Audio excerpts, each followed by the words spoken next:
Hello दोस्तों, बहुत बहुत स्वागत है हमारे बीपीएससी ऑनलाइन एकेडमी में। और आज हम हाजिर हैं बिहार स्पेशल के कुछ क्वेश्चन के सीरीज़ लेके, जो आप लोग के आने वाले एग्ज़ाम में बहुत ही उपयोगी साबित होने वाला है। जैसे कि 67th बीपीएससी, सीडीपीओ, दरोगा, बीएसएससी, रेलवे, इस सब एग्ज़ाम में आपको बहुत ही हेल्पफुल होगा। तो ये सीरीज़ आज संडे था, चूँकि तो करंट अफेयर का सेशन नहीं लेके आए, और उसके स्थान पे सोचे हम एक नया सीरीज़ स्टार्ट करूं जो बिहार स्पेशल क्वेश्चन का होगा, और हर एक संडे ये सीरीज़ अपलोड होगा। तो देखिए, अगर आप लोगों को पसंद आती है सीरीज़ तो मुझे कमेंट के माध्यम से सूचित करें, ताकि ये सीरीज़ हम आगे तक ले जा सकें। तो चलिए बिना टाइम गंवाएं स्टार्ट करते हैं पहला क्वेश्चन का, और ये एमसीक्यू के फॉर्म में है। तो जो लोग पहले से आंसर जानते हैं तो कमेंट बॉक्स में ज़रूर आंसर करें। चलिए, तो पहला क्वेश्चन है, झारखंड किस वर्ष बिहार से अलग हुआ था? In which year was the Jharkhand separated from the Bihar? अब देखिए, पूछ रहा है कि झारखंड स्टेट बिहार से कब अलग हुआ था। तो झारखंड स्टेट जो बिहार से अलग हुआ था वो था 15 नवंबर 2000 को अलग हुआ था। तो आंसर हो जाएगा इसका पहला। अगर हम देखें तो बंगाल प्रेसिडेंसी का पहला डिवीज़न जो हुआ था, बंगाल प्रेसिडेंसी का पहला डिवीज़न हुआ था 1912 को।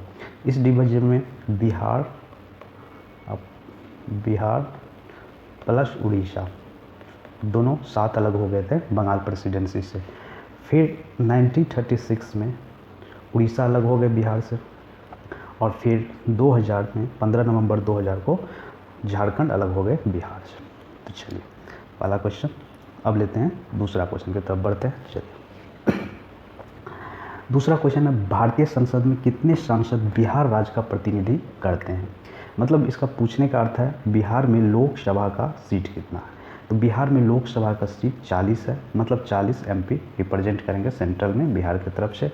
और राज्यसभा के हम सीट की बात करें तो 16 सीट है बिहार में। तो हो गया, तो कितने एमपी रिप्रेजेंट करते हैं? 40। तो राइट आंसर क्या हो गया? सी। चलिए नेक्स्ट क्वेश्चन लेते हैं।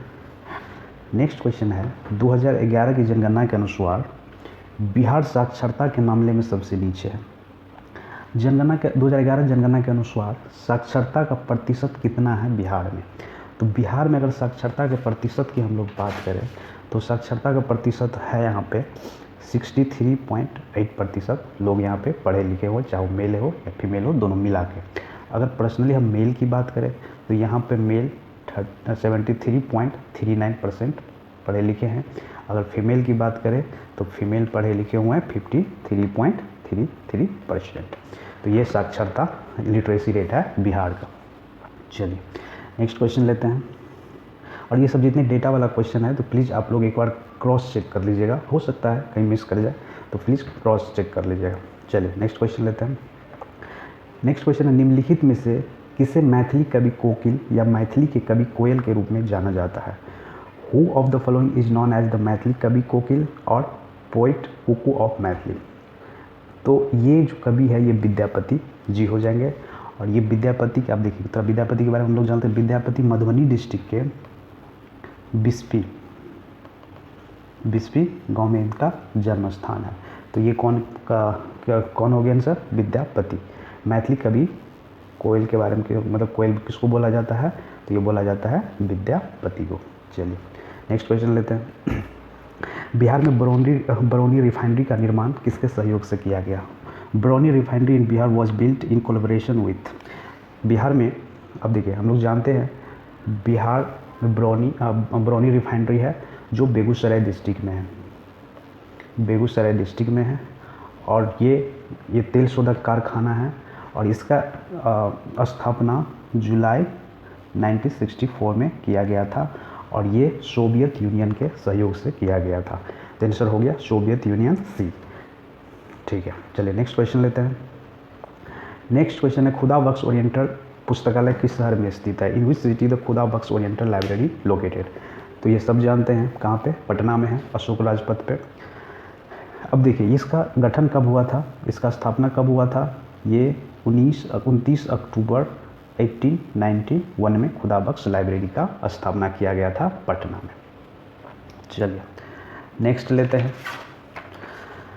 नेक्स्ट क्वेश्चन है, भारतीय राज्य की जनसंख्या के मामलों में बिहार का स्थान क्या है? तो देखिए ध्यान रखिएगा, जनसंख्या के मामले में पूछ रहा है, जनसंख्या के मामले में पूछ रहा है।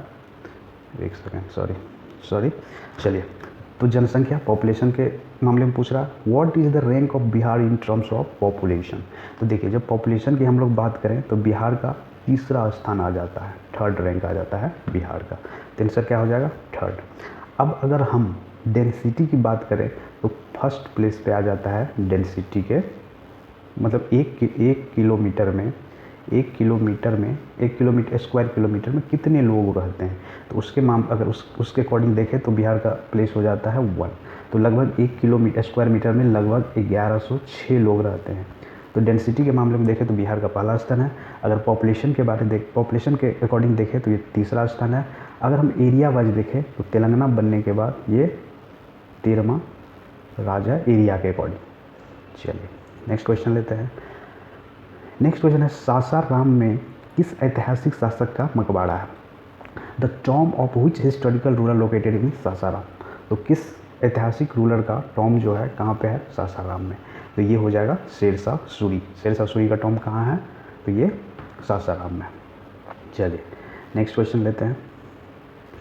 नेक्स्ट क्वेश्चन है पटना उच्च न्यायालय की स्थापना कब हुई? When was the Patna high court was established? अब देखिए इसका पहले आंसर देख लेते हैं फिर डिस्कशन करेंगे। तो पटना हाई कोर्ट का एस्टैब्लिश 9 फरवरी 1916 को किया गया था। उस टाइम में हमारे इंडिया में वायसरा और गवर्नर जनरल जो थे चार्ल्स हार्डिंग थे, जो 1910 और 1916 तक इसका कार्यकाल था। और उसी कार्यकाल में ये हमारा हाई कोर्ट बने थे पटना का। और यहाँ पे अगर बात करें तो रेखा दोस्ती फर्स्ट वुमेन, रेखा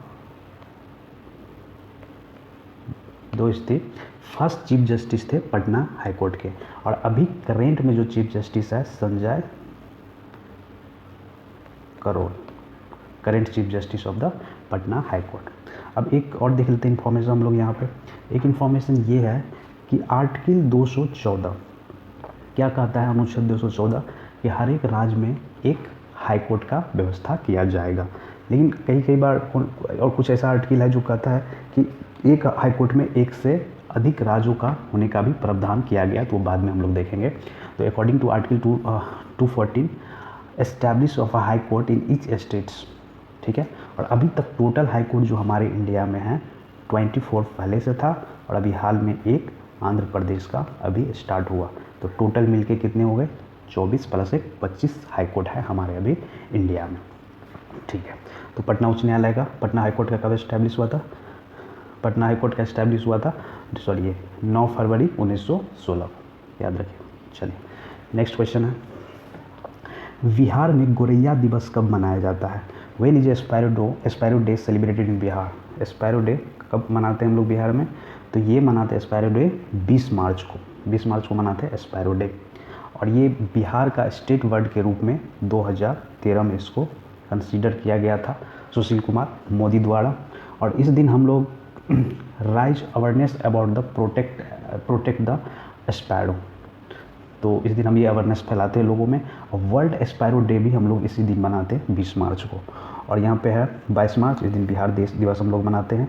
और इसी दिन 1912 में अलग हुआ था उड़ीसा प्रेसिडेंसी से बिहार और बंगाल प्रेसिडेंट से उड़ीसा और बिहार मिलकर अलग हुआ था। फिर 1936 में उड़ीसा अलग हो गया बिहार से। अब फिर 15 नवंबर 2000 को झारखंड अलग हो गया बिहार से। चलिए नेक्स्ट क्वेश्चन है 2011 की जनगणना के अनुसार शहरी क्षेत्र में बिहार का कितने प्रतिशत लोग रहते हैं? According to 2011 census how many percentage people of Bihar live in the urban area?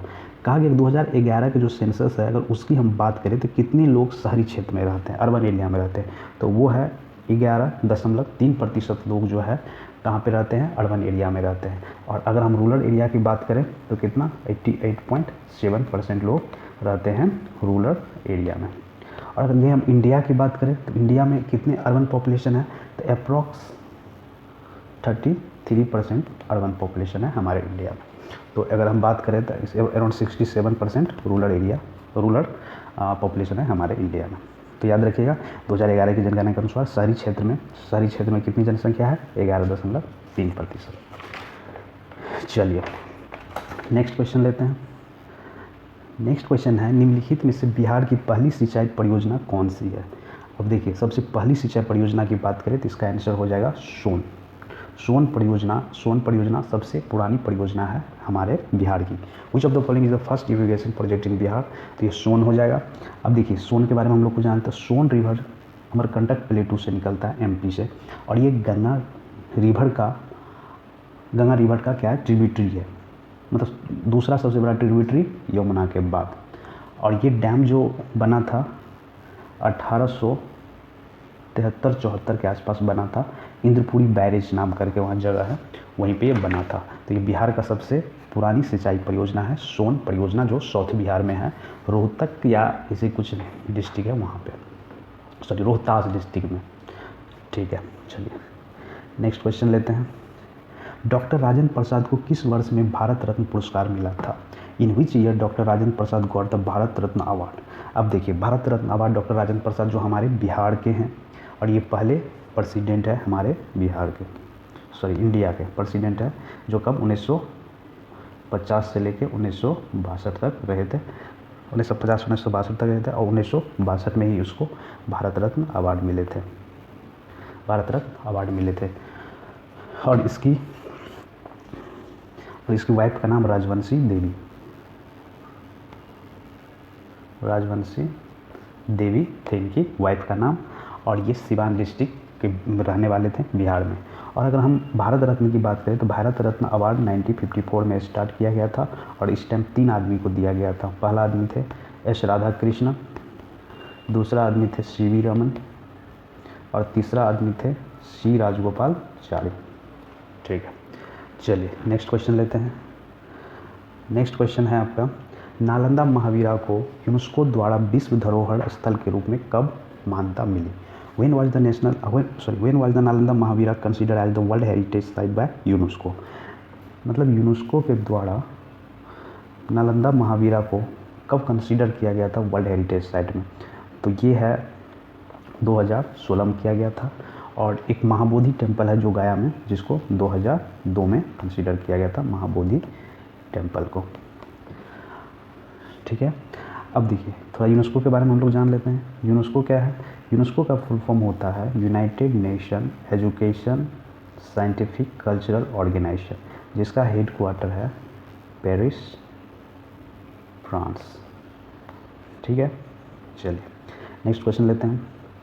निम्नलिखित में से किस सिख गुरु का जन्म पटना में हुआ था? तो इसका answer, which of the following Sikh guru was born in Patna Bihar? तो ये थे गुरु गोविंद सिंह, और ये सिखों के 10वें गुरु थे, और गुरु तेज बहादुर के ये पुत्र थे, और गुरु तेज बहादुर 9वें गुरु थे, अर्जुन देव 5वें गुरु थे, और अंगद दूसरे गुरु थे।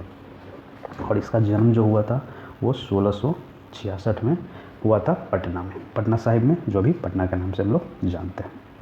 चलिए नेक्स्ट क्वेश्चन लेते हैं। नेक्स्ट क्वेश्चन है 16 नंबर। निम्नलिखित में से किस स्थान पर कोसी नदी गंगा नदी से मिलती है? At which of the following places does the river of Kosi meet the Ganga? तो वो जगह है कुर्सेला, ये भागलपुर के आसपास है, और यही कुर्सेला के पास गंगा नदी में जाके मिल जाती है। तो कहाँ पे? कुर्सेला में जाके कोसी नदी गंगा नदी में मिल जाती है। चलिए नेक्स्ट क्वेश्चन लेते हैं। नालंदा विश्वविद्यालय के संस्थापक निम्नलिखित में से कौन है? अब देखिए, who was the following was the founder of the Nalanda university? अब देखिए स्टार्टिंग की हम लोग बात करें तो इसके संस्थापक जो थे कुमार गुप्ता थे, ये गुप्ता डायनेस्टी के थे, और इन्हीं के द्वारा नालंदा विश्वविद्यालय उस टाइम में बनाया गया था। फिर कई बार टूटा, फिर से रिबिल्ड किया गया, तो वो चीज़ बाद में हम लोग देखेंगे। अभी बस हम लोग जो ऑब्जेक्टिव है और जितने कम समय में हो सके हम उसको आंसर करके आगे निकले। अगर पसंद आता है, जब आप लोग लाइक और कमेंट के माध्यम से मुझे बताएंगे तो हम ये सीरीज और आगे बढ़ेंगे, तो और ये डिटेल में इसका एक्सप्लेनेशन हम देंगे। तो आज पहला सीरीज है, तो इसीलिए हम सोचे कि थोड़ा आंसर करके आगे निकले, या आप लोगों को अगर पता है आंसर तो आप लोग ज़रूर करिए। तो नालंदा विश्वविद्यालय के संस्थापक कौन है? कुमार गुप्ता है। किस डायनेस्टी के हैं? तो गुप्ता डायनेस्टी के। चलिए नेक्स्ट क्वेश्चन लेते हैं। हिंदी और मैथिली कवि नागार्जुन का मूल नाम क्या था? What was the original name of Hindi and Maithili poet Nagarjuna? तो इसका मूल नाम जो था ये बैद्यनाथ मिश्रा साहब थे और ये हिंदी और मैथिली दोनों के कवि थे। तो इनका मूल नाम क्या हो गया? बैद्यनाथ मिश्रा। याद रखिएगा, नागार्जुन का ओरिजिनल नाम क्या हो गया? बैद्यनाथ मिश्रा। चलिए नेक्स्ट क्वेश्चन लेते हैं। निम्नलिखित में से कौन बिहार के पहले दलित मुख्यमंत्री थे? बिहार में जो पहले दलित मुख्यमंत्री बने वो कौन थे? तो वो मंत्री थे chief minister of Bihar Bhola Paswan Shastri. Which of the following first Dalit chief minister of the Bihar was the Bhola Paswan Shastri. ठीक है, नेक्स्ट लेते हैं। नेक्स्ट है दुनिया का पहला योग, याद रखिएगा, दुनिया का पहला योग विश्वविद्यालय बिहार में कहाँ खोला गया था? Where was the first yoga university open in Bihar? तो ये था बिहार के मुंगेर डिस्ट्रिक्ट में खोला गया था दुनिया का सबसे पहला योग विश्वविद्यालय। ठीक है, चलिए योग विश्वविद्यालय सबसे पहले कहाँ खोला गया था? ये खोला गया था कहाँ पे? मुंगेर डिस्ट्रिक्ट में। ठीक है, और ये अगर बात करें तो ये 1963 की बात है। सत्यानंद सरस्वती द्वारा ये इस्टेब्लिश किया गया था 1963 में। चलिए नेक्स्ट क्वेश्चन लेते हैं। और नेक्स्ट यही लास्ट क्वेश्चन है। 2011 की जनगणना के अनुसार बिहार का जनसंख्या घनत्व कितना है? देखिए अभी बात हुई थी, बिहार का जनसंख्या घनत्व सबसे ज़्यादा है। और ये what was the population density of the Bihar? अगर हम डेंसिटी की बात करें तो हमारा बिहार पहला नंबर पे है। अगर पॉपुलेशन वाइज हम लोग देखें तो हमारा बिहार तीसरा नंबर पे है। अगर हम एरिया वाइज देखें बिहार का तो हमारा 13वां नंबर पे आता है। ठीक है, तो पॉपुलेशन वाइज अगर बिहार को देखें तो 1106, एक स्क्वायर पर किलोमीटर में कितने लोग रहते हैं? 1106 लोग रहते हैं। तो ये बहुत ही डेंस पॉपुलेशन स्टेट है बिहार का। और हम इंडिया का बात करें तो 382, एक स्क्वायर किलोमीटर में 382 ही लोग निवास करते हैं। तो ये बहुत ही ज़्यादा है। तो डेंसिटी के मामले में हमारा बिहार सबसे ऊंचे पे है, एक नंबर पे है। ठीक है, चलिए इसी के साथ हमारा आज का सेशन ख़त्म हो जाता है। Thank you for watching BPSC online academy. Stay home, stay safe. अगर पसंद आता तो लाइक करिए, शेयर करिए, सब्सक्राइब करिए। और ये सीरीज़ आप लोग को अच्छा लगता है तो आप मुझे कमेंट के माध्यम से बताइए ताकि हम ये सीरीज़ को हर एक संडे कंटिन्यू कर सकें और डिटेल में एक्सप्लानेशन कर सकें या फिर और नंबर ऑफ क्वेश्चन हम बढ़ा सकें। तो चलिए बहुत बहुत धन्यवाद। Thank you.